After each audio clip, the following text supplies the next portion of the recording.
And it is time for Tiger Time on this Tuesday. And we have Scott Jensen, our Executive Director of Secondary Operations, with us this morning, along with just a few other people in the studio. How are you? Good morning, Chris. Filled up the studio this morning. Yes, we did. Yeah. You guys actually smell pretty good. Thank you for coming in. It's a day of celebration today. Yes, Chris, it is. We have our cross-country boys and our marching band group this morning. And Frank Clement. You can't have a celebration without Frank. Without Frank, so, you got to have Frank. And Kevin Earlywine also with us. So how about we start with band? Sounds great. There. Perfect. Yeah. Doug Bogatz, the Fremont High School band instructor with us. Congratulations, man. You guys did very well in the marching contest, didn't you? Yeah, I'm very proud of the students. Good morning, by the way. Yeah, so give us a little preview of how many students in this year's band. We've got 100 in this year's band. That includes all 4 grades and our color guard, the performing ensemble that you see at home football games, and back this year, competitions. Yeah, and I see them out there practicing all the time.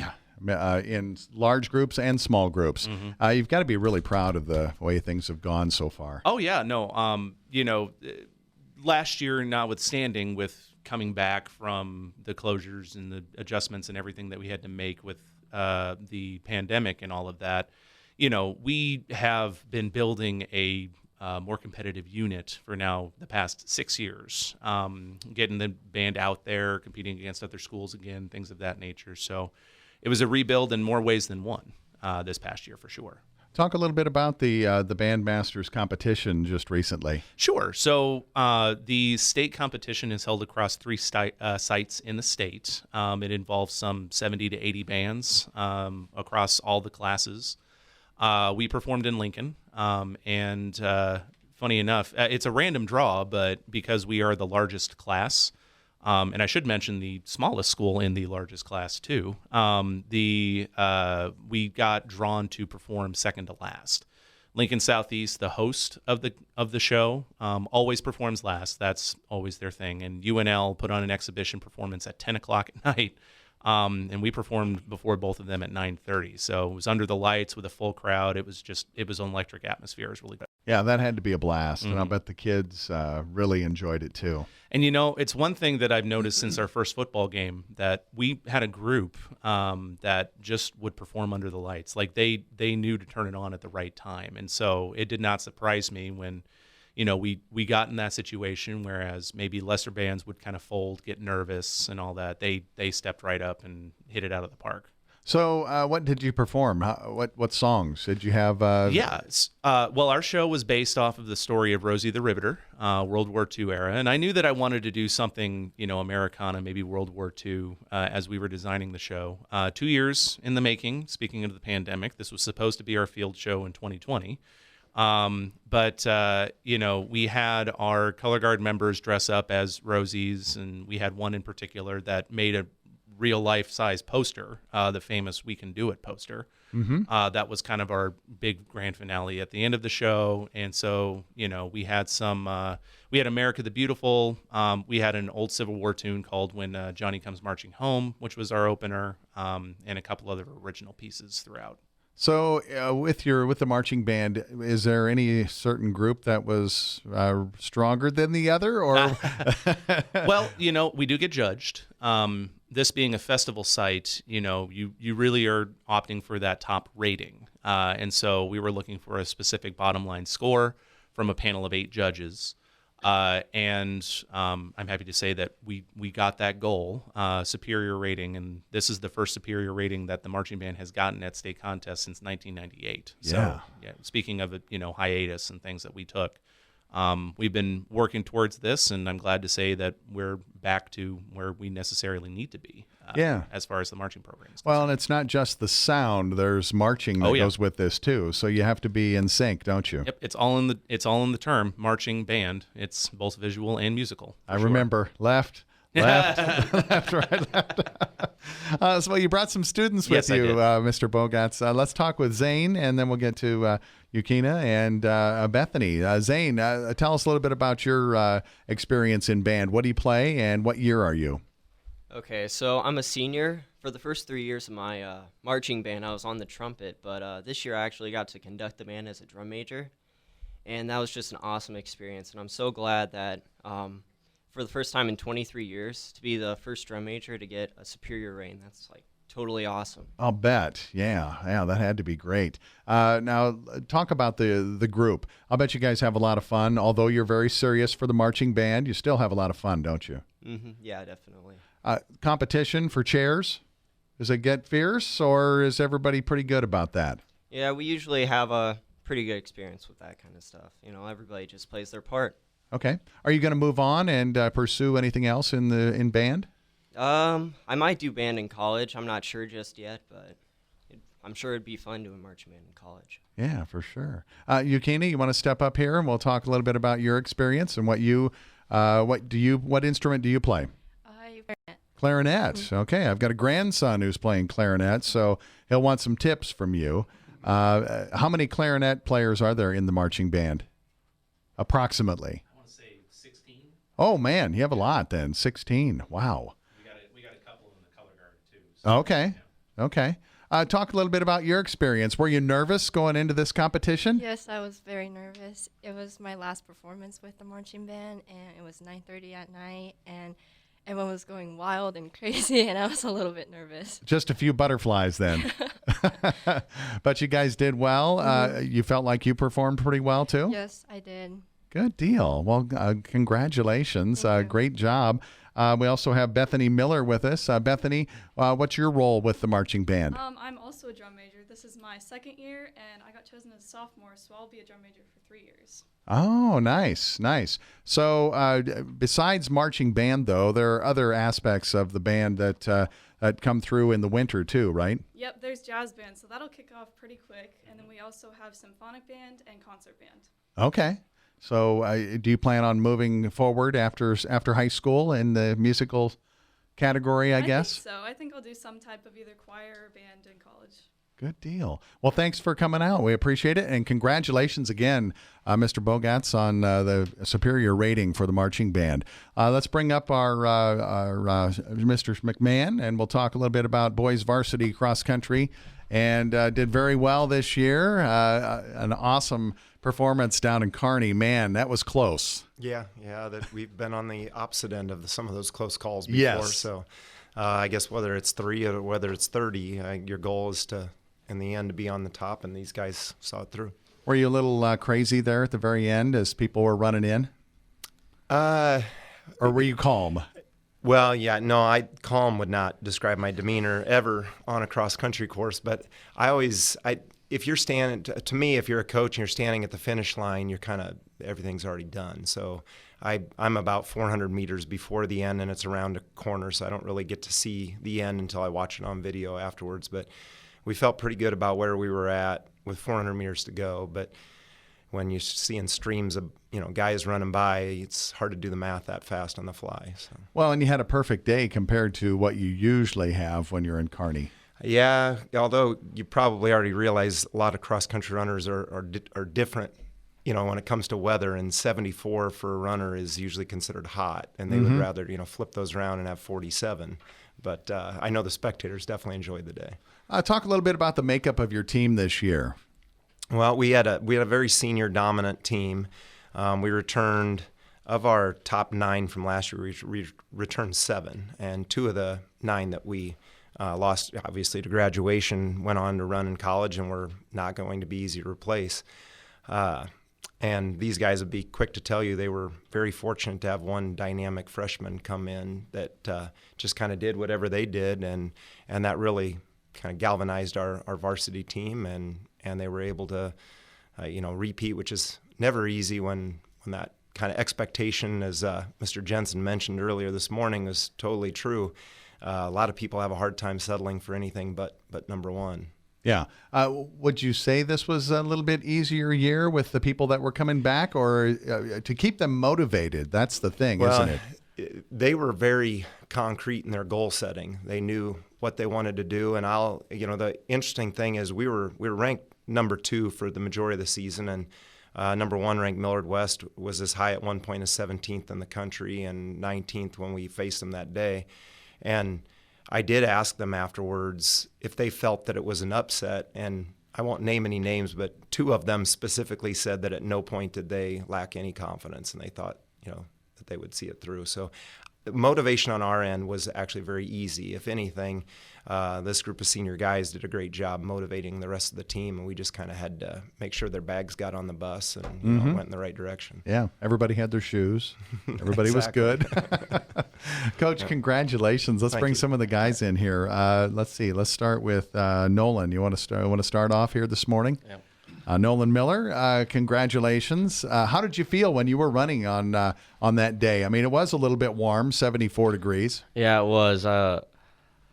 I started off the race and I saw the white backs of the Millard West guys, and at first I was a little rattled, but then I trusted myself, and I know how well we run Kearney, and we came up to the top by the porta potties and we made the move, and I was just sitting right where I wanted to be, and going through the dead zone, we were just picking them off, and I saw Carter and Braden up there, and I have little Juan by my side, just my little sidekick following me around throughout the race, and he just makes you feel a lot better when you got someone to run with like that. It's fun to have that freshman come on and throughout the year, isn't it? Yeah. He was a huge part in our championship this year. Yeah, as you have to stick to your strategy, don't you, when you're running a race like that? Yeah, you do, especially when the stakes are that high. Yeah. Are you planning on going on from here and running somewhere? Right now, I think I'm probably gonna. I've been on visits and I'm planning on running in college, but still kind of undecided on where. Okay. Very good. Well, thank you, and congratulations again. Carter Waters, let's talk to Carter this morning as the top individual for Fremont in this race. What was your strategy, I guess, for that day? Definitely the strategy was take it out a little easier, and, like Nolan said, we make our move, and then in the dead zone, I was feeling pretty good. That's about halfway through. I was feeling good. Picked off a couple guys, and with 1,000 left, I found myself in like 5th place, and I didn't really think I'd be there. So I don't know. I was a little surprised, but definitely glad to just score 4 points for the team. Yeah, definitely. Well, leading the way, you did an awesome job. And talk a little bit about your strategy. Okay, when you talk about the dead zone, you talk about halfway through? Is that what that is? Yeah. Okay. So there's not many fans that go out into this little finger. We're pretty far from the finish, so not many people make it out there. So a lot of guys kind of fall asleep behind the wheel and start laying off a little bit, but I just wanted to keep moving through there and close a couple gaps that I wanted to close. Did you feel like you put it all out there? I definitely did. When I finished, my legs just gave out. I couldn't even walk. Good deal. Well, that's the way you want to finish your career. That's for sure. Yep. Now, what are your plans? Are you planning on moving on too? Yep, I'm going to be running at Alabama next year. So. Nice job. All right. Yeah, you have a little family connection there. Yeah, we used to live there. Yeah, very good. Well, congratulations. Thank you. Braden Taylor, step on up. Braden, a part of this also. Talk about your day of your year of racing. How has it been? How was your year this year? Well, I feel like this year I finally made that jump that I knew I could in cross country, and saw the improvement that I wanted to in the last couple of years. Does that mean like a second wind or an even stronger finish, or how does that go for you? I guess just put in a big summer like this year, and then I finally felt like the benefits of the winter and the summers before, and I finally started seeing some fast times on the cross country course. Well, and you guys lean on each other throughout the year, even when you're not in the season, right? Mm-hmm. A lot of running. Yeah, tons. Had lots of guys come every day in the summer, and we got to keep everyone motivated and see everyone. And of course, Juan coming in and him running all those miles in the summer and make a big impact this year. That was big for us. Yeah, and that pushes everybody, doesn't it? Mm-hmm. Talk a little bit about the team aspect of this. Not the same person doesn't always finish first as the group, right? Well, yeah, at state, I didn't have my best day, and of course, we still won, and everyone stepped up for me and picked up my slack. Juan had a great day. Carter ran really well. Nolan, all those guys. Are you planning on moving on? Going to run as you move on? Yeah, I plan on running in college. Just not exactly sure where yet. Okay, good deal. Junior Garcia, also one of those who out there running and had a good race the day of the big meet. Yes, definitely went in. Like Coach said, it started off really quick, but stuck to our strategy and worked out pretty good. Who's the rabbit of the group? The rabbit? Yeah, somebody that runs out in front right away. Is there anybody from your team that does that, or do they all kind of hang back? We run pretty smart. Okay. So, no, that would be me. I'd run out in front at first and say, hey, I'm out in front, and then I would fade. There's always a couple of those on the other teams. But good deal. Yeah, talk about your day of racing on that day. Well, yeah, like Coach said, 74 is hot for us. Maybe not for the crowd, but we definitely felt it. And but, you know, we just had to persevere and get through it. Yeah, good deal. All right, who did I miss so far? I've got, Tyson. We haven't had Tyson go yet. So, Tyson Baker, let's talk a little bit about your season. Did you feel like you had a good year? Compared to my junior year, I'd say it was pretty much the same, but, you know, it's how it goes sometimes. Yeah. I was hoping to have a little better year, but that's all right. We still won state, so yeah. Winning state is unbelievable, and in the fashion you guys did it by just was it 3 points or 2 points? Yeah, that was awesome. Maybe talk about that day out at Kearney. I know for the team it's a big day, and there's a lot of excitement in the air, a lot of butterflies too. Yeah, just the energy at Kearney is just like unreal. Like as you're running, you see your fans screaming. You don't know if they're cheering for you because probably cheering just random people next to you, but you feel like they're cheering just for you, and it's awesome. Yeah, and to have that good weather and have a lot more people out there, boy, I bet it made it really special for everybody.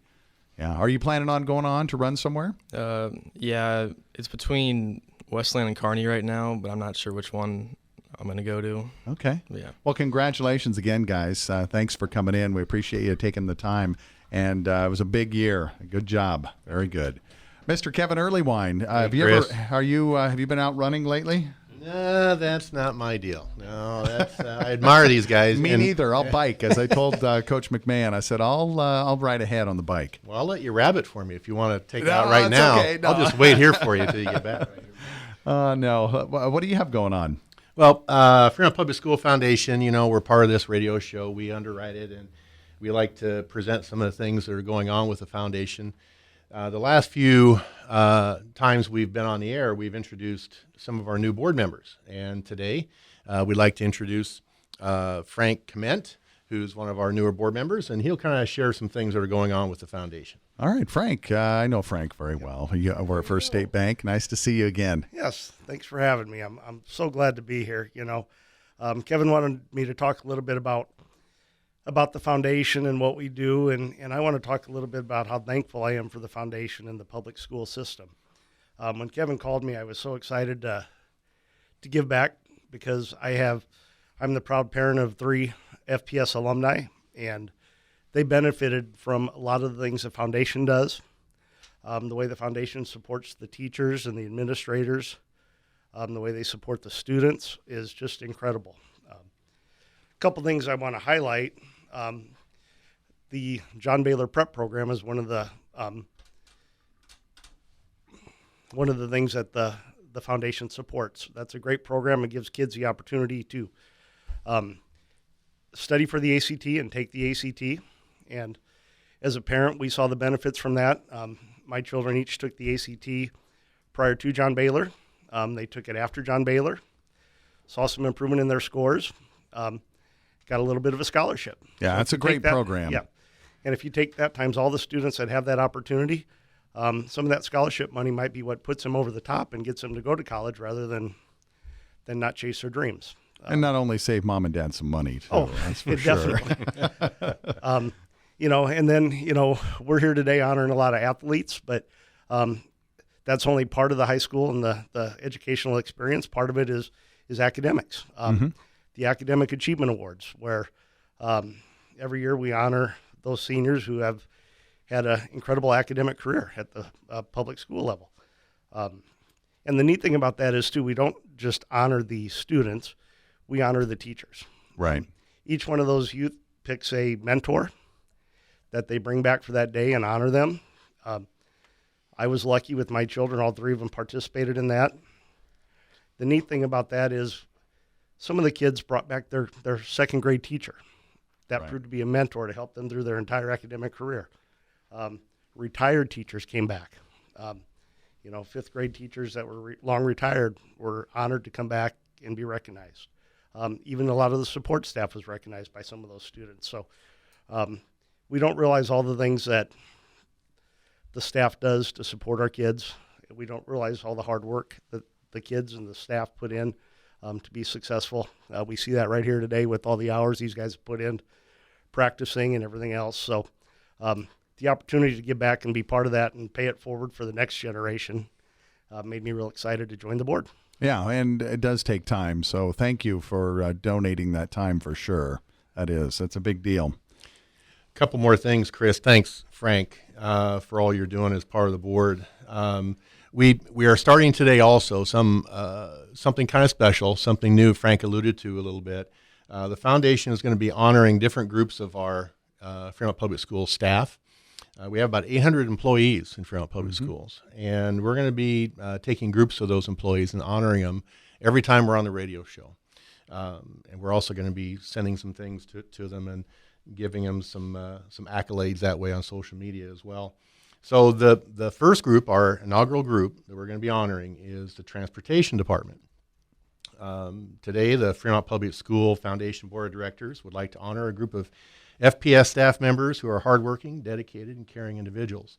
Our transportation staff arrives early and stays late, making sure that our children get to school and home again safely.